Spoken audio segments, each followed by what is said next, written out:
Narcissists never fully recover from one person, the super empath they destroyed. Most people assume that once a narcissist ends a relationship, they simply move on, no looking back. They imagine a clean replacement, one partner swapped for the next, the past conveniently forgotten.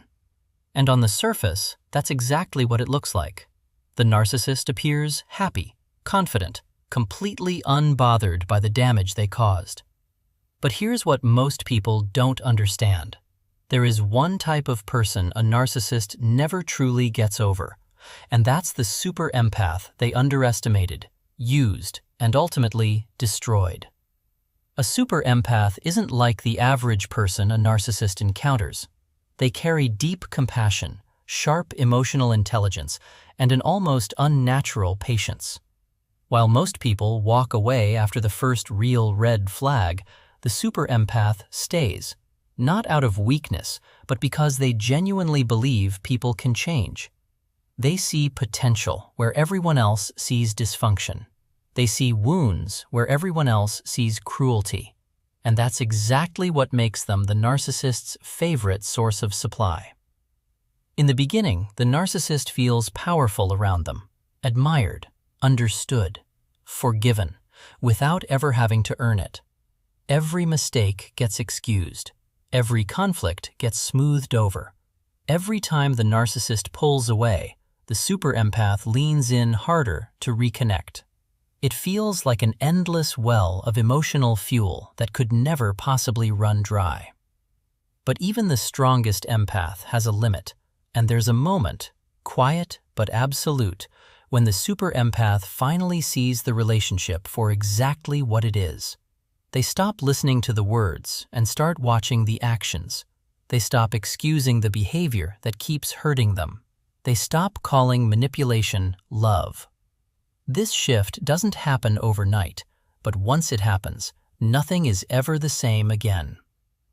Here's the part that should terrify every narcissist, but rarely does until it's too late. The most dangerous thing that can happen to them isn't losing someone who hates them. It's losing someone who truly loved them and finally sees through them completely. Because the super empath knows them, the charm, the insecurity, the manipulation, the hidden fear underneath the mask. Once that person stops believing the performance, the narcissist loses the one person who actually understood who they really are. And replacement never works the way they expect it to. New relationships happen, new attention arrives, new pictures get posted, new validation gets chased. But somewhere underneath all of it, they know.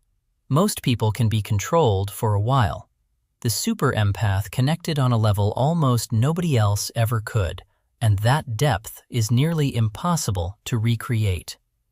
The narcissist always assumed the forgiveness was unlimited, that the patience would never run dry, that they could keep taking without ever paying for it.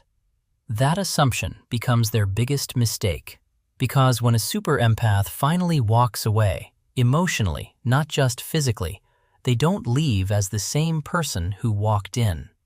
The one who used to beg to be understood goes silent. The one who used to chase closure stops chasing entirely.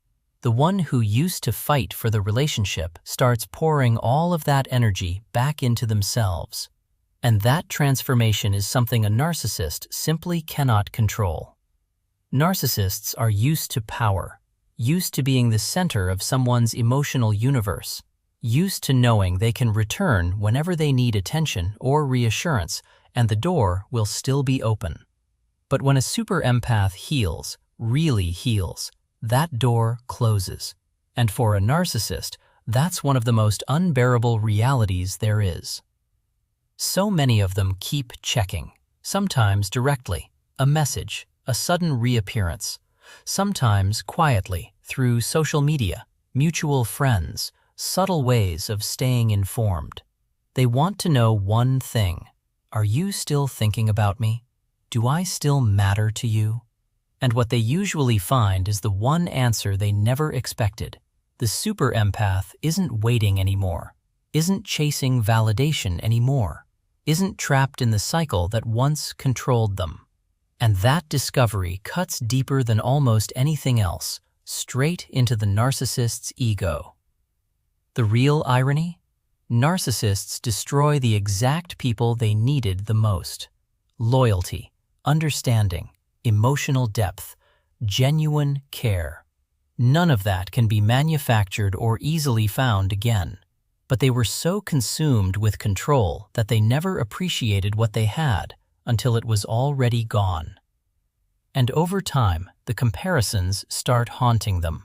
Every new connection feels a little thinner. Every new relationship is missing something they can't quite name. They'll rarely admit it out loud, but somewhere, quietly, they know exactly what and who they lost. This doesn't mean the narcissist suddenly grows self-aware or starts taking responsibility. Most of them keep blaming everyone but themselves. But underneath all of that, there's a low, constant hum of awareness that they destroyed something that could have been different. Not because the super empath was perfect, but because they cared in a way that's genuinely rare. That's why narcissists never really recover from losing the super empath they destroyed. It was never just losing a partner. It was losing the one person who saw past the mask, believed in who they could be, and loved them anyway. And once that person is gone, the narcissist spends years chasing a replacement that never quite measures up. Meanwhile, the super empath heals, rebuilds, moves forward. They learn their worth was never tied to the narcissist's approval. They take back the energy they spent trying to save someone who never wanted to save themselves. And while the super empath keeps growing, the narcissist stays exactly where they were, stuck in the same patterns that cost them everything in the first place. That might be the most fitting consequence of all. The super empath recovers from the narcissist. The narcissist never recovers from losing them.